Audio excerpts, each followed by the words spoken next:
백주 대낮에 7명의 괴한이 대구 MBC 라이프 회사에 난입하여 에어컨, 책상 등 집기를 무차별로 약탈해 가고 그것을 막는 여직원에게 상해를 입히는 만행이 시작되었는데 112 신고로 출동한 경찰은 현행범을 체포도 하지 않고 범죄자들을 도리어 도와주었습니다. 그리고 검사는 범죄자의 협박에 굴복하여 단 한 명에게 약식 기소하는 해위를 한 사건이 있었는데 이런 나라가 법치국가인 것일까요? 대구 MBC 라이프 회사의 입구에서 바라본 내부의 잘 정도된 모습입니다. 그런데 어느 날 갑자기 여자 1명과 남자 6명이 여직원들만 근무하던 회사에 갑자기 들어와서 다짜고짜 회사의 집기를 무단으로 약탈하기 시작했습니다. 약탈의 주범인 여자가 먼저 회사의 내부 안쪽으로 들어가서 집기를 약탈하기 시작하였습니다. 회사에 약탈하러 온 범법자들은 책상 위에 책과 각종 자료와 서류를 엉망으로 만들기 시작하였습니다. 대구 MBC 라이프 대표 이도원은 당시 대구건강의료정보센터에서 근무하던 중에 직원의 다급한 전화를 받고 별도 건물에 있던 대구 MBC 라이프 회사로 급히 가면서 직원에게 112 신고를 하여 경찰을 부르라고 하였습니다. 대구 MBC 라이프 대표 이도원이 도착했을 때는 이미 경찰이 도착해 있었습니다.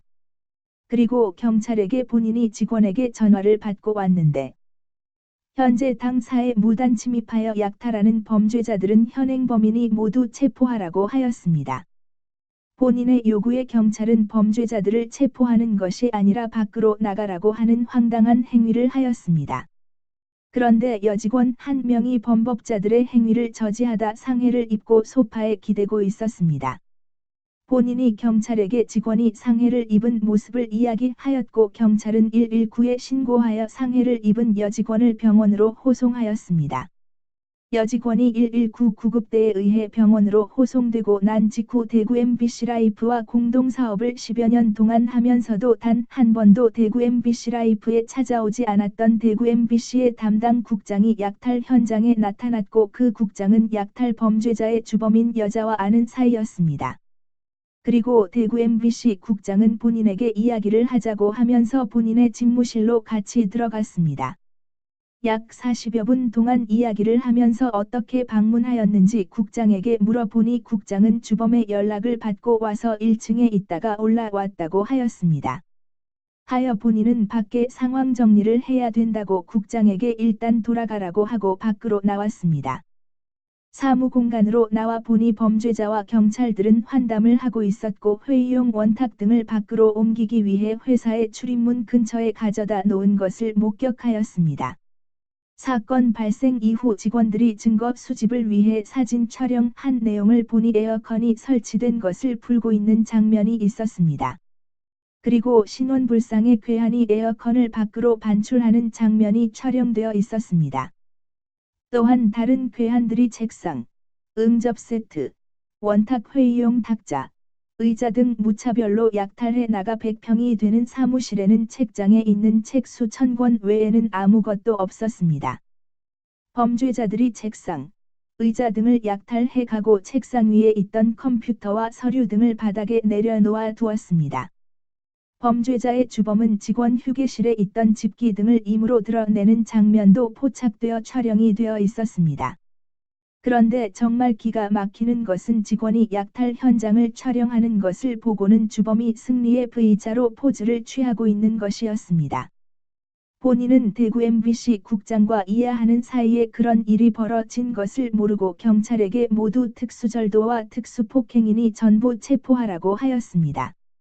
경찰은 범죄자들과 대화를 하고 인적 사항 등을 묻고 있었습니다. 대구 MBC의 디자인 실장이 범죄자들을 체포하라고 하였더니 범죄자가 여자인 디자인 실장에게도 폭행을 하려고 하는 것을 경찰이 일단 제지하였습니다. 그러고는 경찰은 범죄자들을 그냥 다 돌려보냈습니다. 본인이 나중에 직원들에게 이야기를 들어보니 경찰들이 범죄자들이 약탈해 가는 것을 도와주었다는 기가 막힌 말을 들었습니다. 범죄자들이 약탈해 가기 전에 회사 내부의 일부 모습은 잘 정돈된 잡지사의 모습입니다. 에어컨이 설치된 회사의 내부에는 수만 권의 책이 있었기에 책장이 칸막이 역할도 하고 있는 장면입니다. 약탈당하기 전에 백보드와 책상 등이 잘 정돈되어 있습니다. 앞 장면의 모습이 약탈되고 난 뒤에 백보드와 걸상만 있는 모습이고 다른 물건들은 모두 약탈당하였습니다.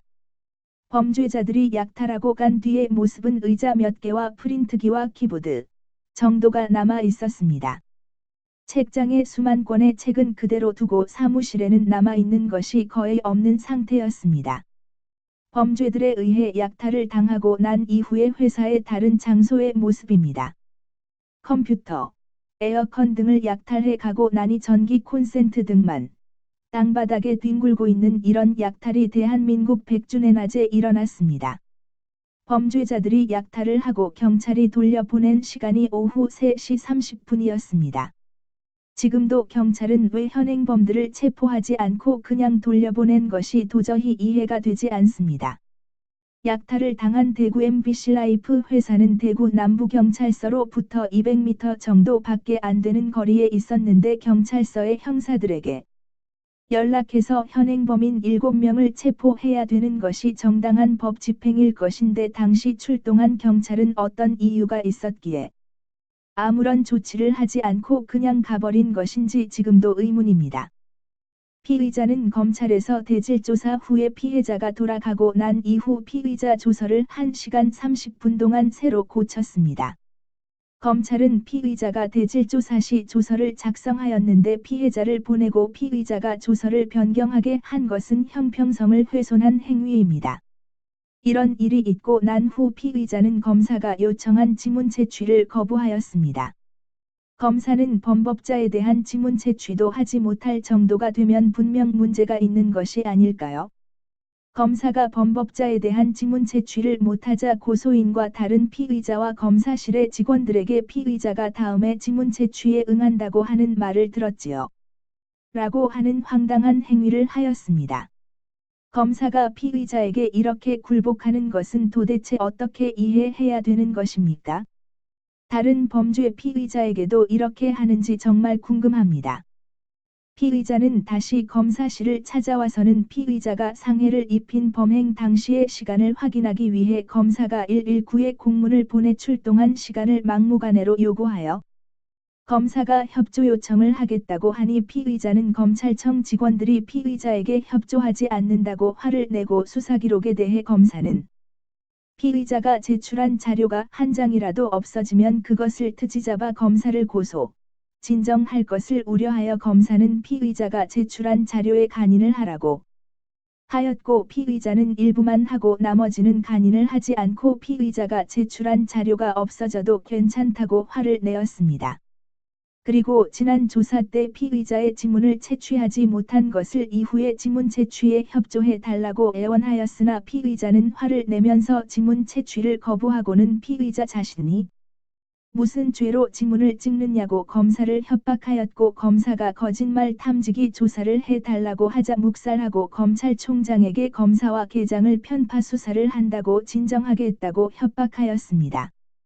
피의자는 그리고 또 며칠 뒤에 검사실에 와서는 왜 자신을 업무방해로 기소했냐, 검사가 신이가 왜 자신을 힘들게 하느냐고 항의를 하고 여자인 피의자는 상의를 벗으려는 행위를 하고 주임 검사에게는 앞으로 조심하라, 두고 보자며 협박을 하였고 이후에도 검사실에서 행패를 부려 검찰의 방호원을 불러 데리고 나가려고 하였으나 강력히 저항하여 여경을 불러 검사실에서 끌어내고 법에 따라 처리하겠다고 하니 피의자가 돌아갔다고 하였습니다.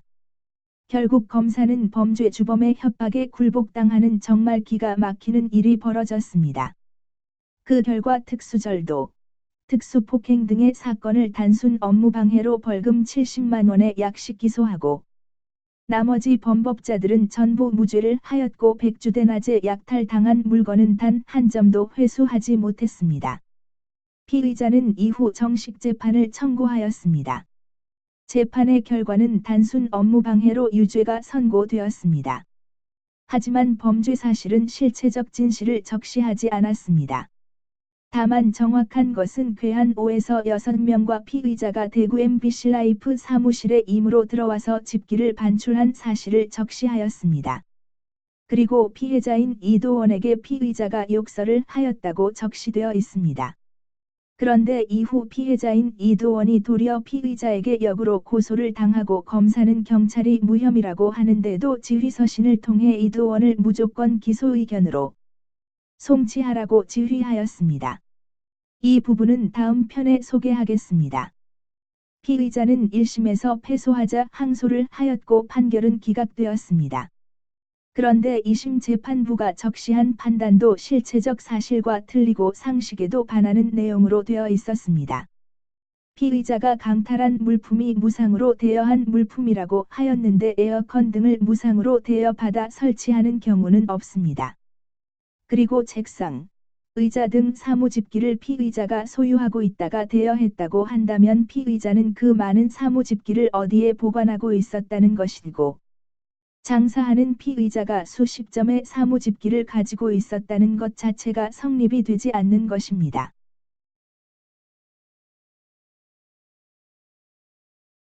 대한민국에서 백주대낮에 회사의 집기와 에어컨 등 수십 점의 사무집기를 약탈당한 사건을 단순 업무방해로 벌금 70만 원으로 그 죄를 묻고 공범들은 전부 무죄 방면한 이것이 법인지 경찰, 검사, 판사에게 설명을 공식적으로 듣고 싶습니다.